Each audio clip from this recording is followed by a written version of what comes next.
Good morning students. आज हम लोग दोहावली जो गोस्वामी तुलसीदास जी की रचना है उसका हम लोग आगे अध्ययन करेंगे। 5 तक हम लोग ने पिछले वीडियो में अध्ययन किया था। अब हम लोग 6वें का अध्ययन करेंगे। ग्रह, भेषज, जल, पवन, पट, पाई कुजोग सुजोग, होई कुबस्तु सुबस्तु जग, लकही सुलक्षण लोग। इसमें बच्चों इस दोहे में गोस्वामी तुलसीदास ने सत्संग की महिमा का गुणगान किया है कि सत्संगति के द्वारा कैसे वस्तुएं अच्छी और बुरी हो जाती हैं, उसका इसमें वर्णन है। देखिए, इसकी व्याख्या देखा जाए। ग्रह, भेषज। ग्रह और भेषज मतलब होता औषधि। जल, पवन यानी वायु, पट यानी वस्त्र, पाई कुजोग सुजोग। कह रहे हैं कि ये ग्रह, औषध, पानी, वायु तथा वस्त्र आदि यदि उनको कुजोग यानी बुरी संगति पाकर ये क्या हो जाते हैं, पाई मतलब पाकर, ये बुरी संगति पाकर बुरे हो बन जाते हैं। और सुजोग, और जो यदि उनको अच्छी संगति मिलती है, सुजोग यानी अच्छी संगति, सत्संग, ठीक है, यदि उनको अच्छी संगति मिलती है तो वो अच्छे हो जाते हैं। होई कुबस्तु सुबस्तु जग, लकही सुलक्षण लोग। आगे कह रहे हैं कि इस रहस्य को सुलक्षण, सुलक्षण यानी अच्छे लक्षण वाले लोग जो हैं, लखी, लखी यानी देख करके उसको वो जान पाते हैं। किसको?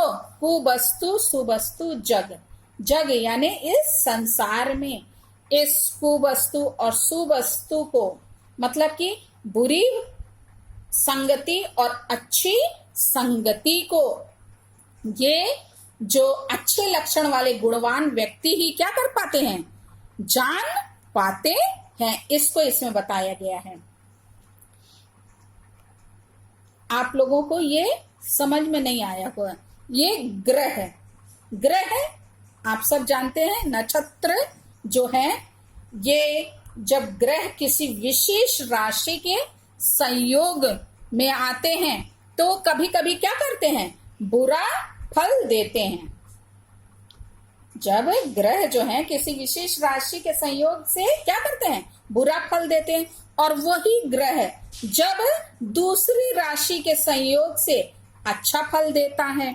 और भेषज यानी औषधि जो होती, दवाई जो होती है, वो यदि कैसा होगा, रोगी का भोजन जो है, जो पथ्य जो है, जो रोगी का भोजन है, यदि वो उस दवाई के अनुकूल होगा, मतलब कि डॉक्टर बताते हैं ना कि आप क्या क्या भोजन करेंगे, ठीक है, यदि आप उचित जो है भोजन लेंगे, रोगी लेगा दवाई के साथ, तो वो लाभदायक हो जाती दवाई। और यदि वही दवाई जो है आप ऐसा भोजन करें जो आपके स्वास्थ्य के लिए अच्छा नहीं है, वो अपथ्य है, ठीक है, तो यदि आप उसको ग्रहण करेंगे ऐसे भोजन को, तो उस दवाई के साथ, तो वो दवाई क्या करेगी, उसका परिणाम गलत होगा। तो वही बताया गया है कि अच्छी वस्तु के साथ अच्छा वो फल देते हैं, और बुरी वस्तु के साथ यदि संयोग होता है तो वो क्या होता है, उसका परिणाम बुरा होता है। ऐसे ही जल के लिए कहा गया है कि यदि जल जो है शुद्ध है और वो साफ सुथरे बर्तन में क्या होता है, वो अच्छा होता है। यदि साफ सुथरे बर्तन में आप ढाल करके पिएंगे तो वो क्या होगा, आपके लिए लाभदायक होगा। और यदि वही जल आप अशुद्ध स्थान पर हो या गंदे बर्तन में हो तो वो क्या होगा, आपके लिए हानिकारक होगा, वो त्याग उसको करना पड़ेगा। और ऐसे ही पवन के लिए कहा गया है कि वायु भी यदि कैसी हो, कोई भी मान लो कोई रोगी व्यक्ति है, वायु बाहर अच्छी है, बह रही है, और यदि उस रोगी व्यक्ति उस वायु के में आकर के उस वातावरण में वो टहलता है, ठीक है, तो वो उसको नुकसान पहुंचा सकती है, क्योंकि वो क्या है, उसको मान लो फीवर हुआ हो, ज्वर हुआ हो, बुखार हो, ठीक है, और यदि वही स्वस्थ व्यक्ति उस स्वच्छ वायु को ग्रहण करता है, ठीक है, तो उसको वो क्या होगी, शीतल वायु जो है उसको लाभदायक होगी, और वही शीतल वायु क्या करेगी, इसको हानि भी पहुंचा सकती, क्योंकि वही ये क्या है, रोगी है, ठीक है। तो वही बता रहा है कि जिसके संयोग से, यदि अच्छे के साथ संयोग होता है, स्वस्थ व्यक्ति के साथ संयोग हो रहा है, तो उसको शीतल वायु अच्छी लगी, और वही शीतल वायु यदि कोई बीमार व्यक्ति है और उसको लगेगी तो उसका फीवर और क्या हो जाएगा, बढ़ जाएगा। तो वही बताया कि जिसके साथ संयोग जैसा होता है वैसा ही उसका परिणाम भी होता है। ऐसे ही वस्त्र, पट, पट मतलब होता है वस्त्र, वस्त्र के लिए कहा गया है कि यदि कोई व्यक्ति जो है, इसमें ये बताने का प्रयास कर रहे हैं कि रंग रूप के अनुसार ही वस्त्र भी क्या है, अच्छे और बुरे लगते हैं। यदि कोई ऐसा व्यक्ति है जो बहुत काला है, ठीक है, और वो उसने वैसा ही अपने त्वचा से मेल खाता हुआ यदि रंग पहन लिया तो क्या होता है, वो उस पे फबता नहीं है, अच्छा नहीं लगता है। लेकिन यदि वही कोई गौर वर्ण वाला जो गोरे रंग का व्यक्ति जो गहरे रंग का वस्त्र धारण करता है तो क्या होता है, वो उस पे अच्छा लगता है। मतलब यहाँ पे कहने का है कि यदि जो कोई व्यक्ति है अपने रंग और रूप के अनुसार कोई वस्त्र किसी के लिए सुंदर और असुंदर हो सकता है, मतलब किसी के लिए वो अच्छा हो सकता है और किसी के लिए वो बुरा हो सकता है। तो वही बताने का इन्होंने यहाँ प्रयास किया है कि केवल जो सुलक्षण वाले लोग होते हैं वही इसको पहचान पाते हैं, वही लोग जान लेते हैं कि अच्छी संगति से वस्तुएं अच्छी और बुरी संगति से वस्तुएं बुरी हो जाती हैं। तो बच्चों आप लोग इसमें काव्यगत सौंदर्य जो आप लिखेंगे वो क्या लिखेंगे कि इसमें जो है यही बताया गया है कि वस्तु जो है वो एक के साथ बुरे के साथ संयोग होने पर बुरा परिणाम देती है और अच्छे के साथ संयोग होने पर वो क्या है, अच्छा फल देती है। ये विभिन्न चीजों के माध्यम से यहाँ पे स्पष्ट किया गया है।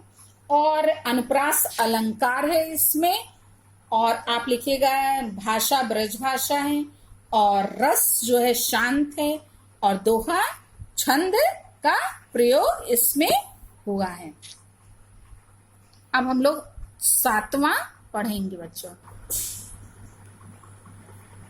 जो सुनी समुझी अनीति रत, जागत रहे जो सोई, उपदेसिबो जगाइबो तुलसी उचित न होई। बच्चों इस दोहे में तुलसीदास जी ने यह स्पष्ट किया है कि जो जानबूझ करके कुमार्ग पर लगे हुए व्यक्ति को, जो बुरे मार्ग पर लगा हुआ व्यक्ति है, उसको सन्मार्ग पर लाने की चेष्टा करना क्या है, निरर्थक है। मतलब कि उसको बुरे मार्ग से सही मार्ग पर लाने की आवश्यकता बिल्कुल भी क्या है, नहीं करनी चाहिए, क्योंकि वो बेकार है। क्योंकि वो क्यों गया है, जान करके गया है। ठीक है, लिखा है अनीति रत। अनीति रत मतलब अनीति में लगा हुआ, जो सुनी समझी, जो सुन करके और समझ करके भी, मतलब कि ये ऐसा नहीं है कि वो अनजाने में चला गया गलत रास्ते पे, वो सुना है और समझा है। यहाँ पे ये क्या बताने का प्रयास कर रहे हैं कि जो सही मार्ग के बारे में सुन करके और समझ करके भी अनीतिपूर्ण कार्यों में लगा रहता है, उसको क्या करना चाहिए।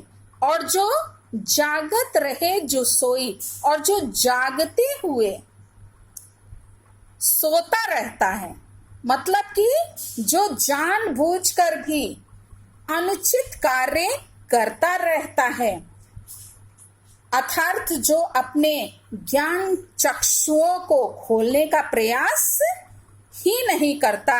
गोस्वामी तुलसीदास जी क्या कहते हैं, उपदेशिबो जगाइबो, उपदेश देकर, ठीक है, जगाने का उचित ना होई। हाँ, ऐसे व्यक्तियों को कितना ही उपदेश दे लीजिए, वे सन्मार्ग पर नहीं आते। ये कह रहे हैं ऐसे व्यक्तियों को उपदेश देकर जगाने का प्रयास करना क्या है, व्यर्थ सिद्ध होता है। इसलिए ऐसे व्यक्तियों को कितना ही उपदेश दे लीजिए, ये सन्मार्ग पर यानी अच्छे मार्ग पर नहीं आते हैं।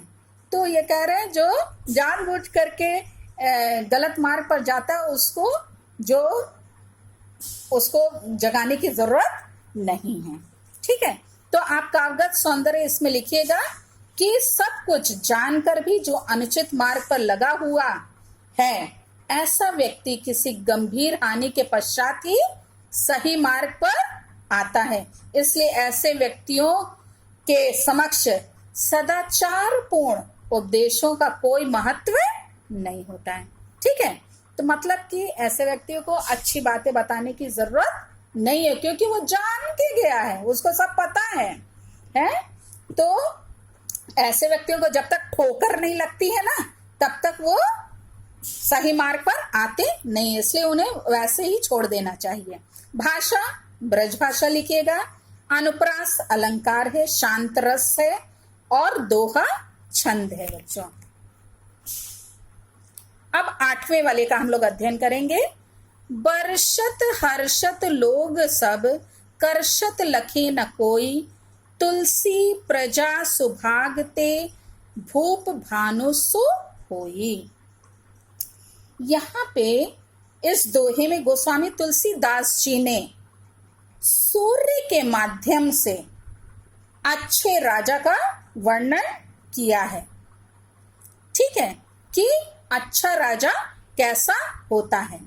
गोस्वामी तुलसीदास जी कहते हैं कि सूर्य जो है जब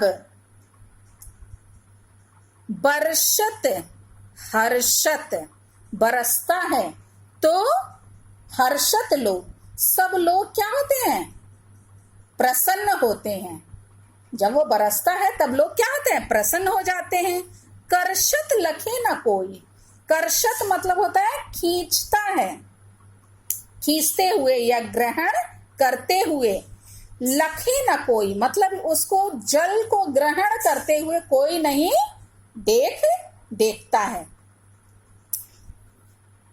यहाँ पे ये बताने का प्रयास कर, आप सब जानते हैं कि जो सूर्य है वो क्या है, समुद्र के जल को है अपने ये ताप से, अपने किरणों के द्वारा वो क्या करता है, जल को सोख लेता है, और फिर वही जल क्या होता है, बादल बन करके फिर वर्षा करता है। तो वही यहाँ पे बताया गया है कि सूर्य जो है वो क्या करता है, जब पृथ्वी पर जल को ग्रहण करता है, मतलब जल को समुद्र से वो खींचता है, तो कोई देख पाता है, नहीं देख पाता ना। तो वही यहाँ बताया गया है कि तब उसे कोई नहीं देखता है, परंतु जब वो बरसत यानी बरसता है, जब वही सूर्य जब जल बरसाता है, तब लोग क्या हो जाते हैं, हर्षत लोग सब, तब सभी लोग उस जल को बरसता देख करके लोग प्रसन्न हो जाते हैं।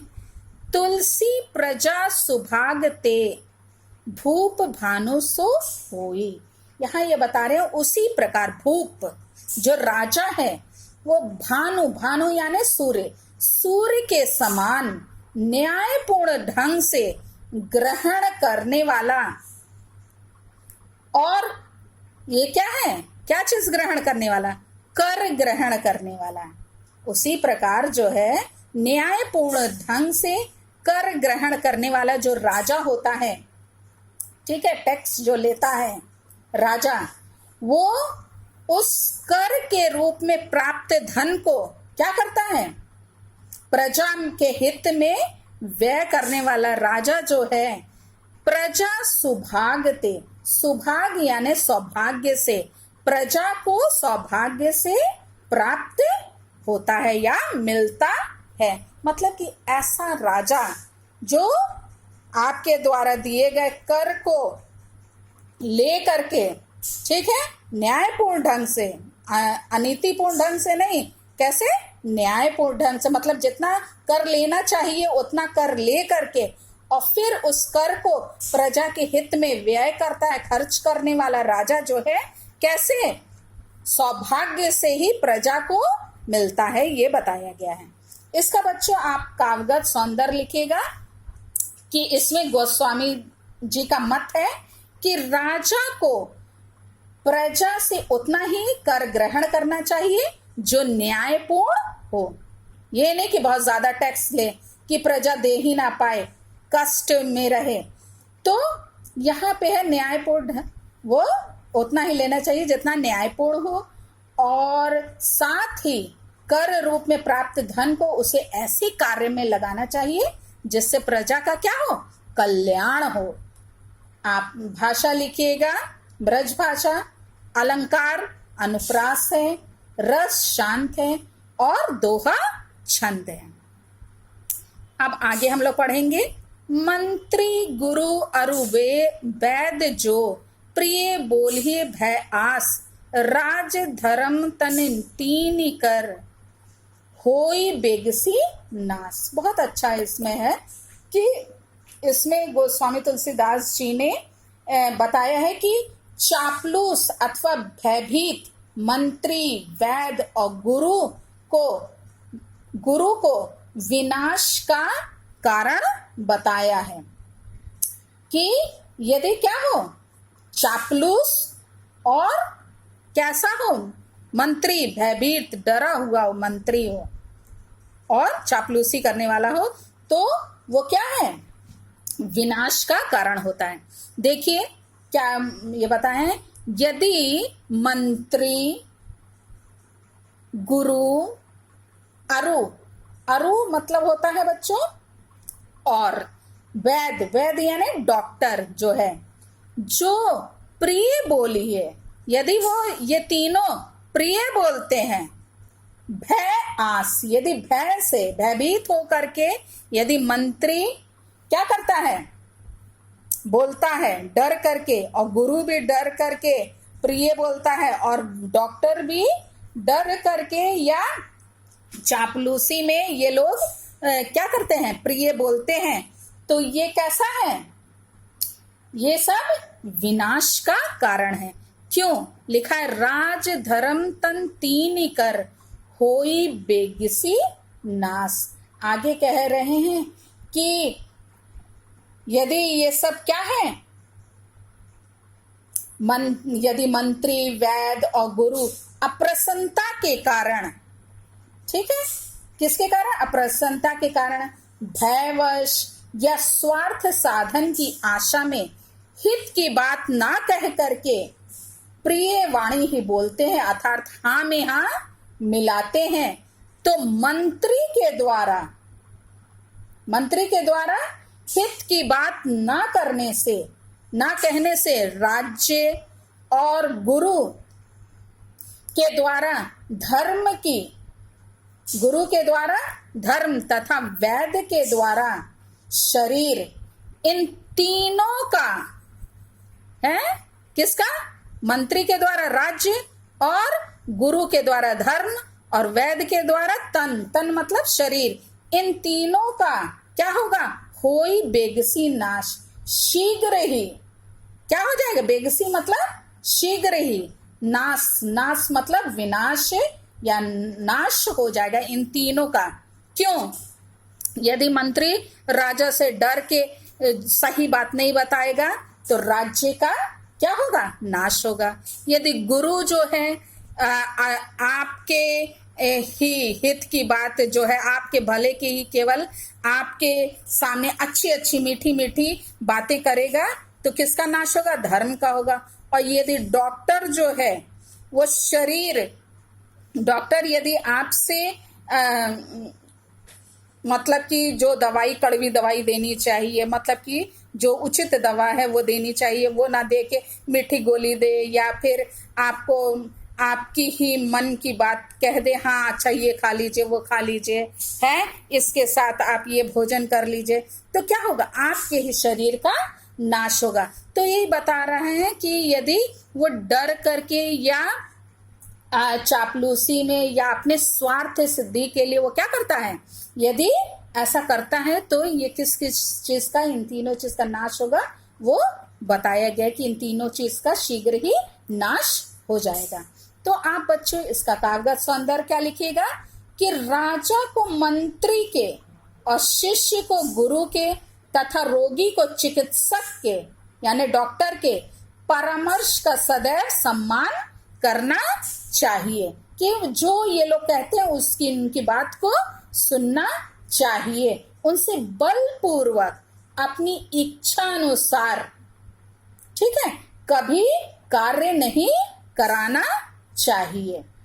भाषा बच्चों ब्रज भाषा लिखिएगा, शांत रस है और दोहा छंद है। अब लास्ट हम लोग 10वां पढ़ेंगे। तुलसी पावस के समय धरी कोकिलन मौन, अब तो दादुर बोली है हमें पूछिए कौन। बहुत बढ़िया लिखा है। कोयल जो है क्या है, पावस के समय, पावस मतलब होता है बच्चों वर्षा ऋतु, पावस मतलब वर्षा ऋतु। इसमें बच्चों इस दोहे में अन्योक्तियों के माध्यम से, मतलब दूसरी उक्ति के माध्यम से गोस्वामी तुलसीदास जी ने यह व्यक्त किया है कि जब समाज में ढोंगियों का सम्मान तथा गुणवानों की अवमानना होती है, यानी कि उनको इज्जत नहीं दी जाती है, तो गुणवान व्यक्ति को मौन धारण कर लेना चाहिए।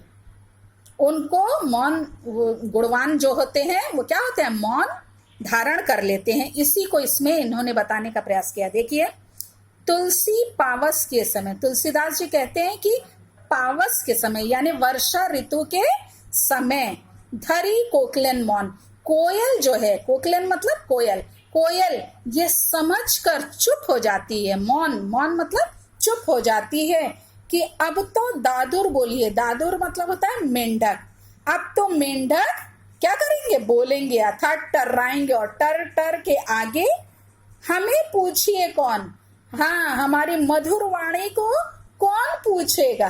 अर्थात ये क्या कह रही है कि अब तो हमारी मधुर वाणी को कोई नहीं सुनेगा, इसलिए बुरा बताया जा, इसमें बता रहे हैं कि बुरा समय आने पर ढोंगियों और गुणहीनों की ही चलेगी, गुणवानों का सम्मान नहीं होगा। इसलिए वे तटस्थ भाव से चुप ही हो जाते हैं, मतलब मौन हो जाते हैं। कागज सौंदर्य बच्चों इसमें आप लिखिएगा कि दुष्टों की शक्ति बढ़ जाने पर सज्जनों की बात कोई नहीं सुनता, यह बात सर्व सत्य है। मतलब जब दुष्टों का बोलबाला हो जाता है तो जो सज्जन व्यक्ति हैं वो क्या हो जाते हैं, मौन हो जाते हैं, वो नहीं बोलते हैं, क्योंकि वहां पे उनकी कोई सुनने वाला नहीं होता है। तो अपनी इज्जत वो बचा करके रहते हैं। तो इसमें भाषा ब्रज भाषा है, दोहा छंद है बच्चों, और रस क्या है, शांत रस है। इस प्रकार से बच्चों ये जो दोहावली है वो क्या हुई, कंप्लीट हो गई। बच्चों इसको कम से कम 2 बार ध्यान से सुनिएगा, बहुत आसान है। इससे छोटे छोटे क्वेश्चन आएंगे, उसको आप क्या तब कर लेंगे जब आप इसका अर्थ जानेंगे। Thank you.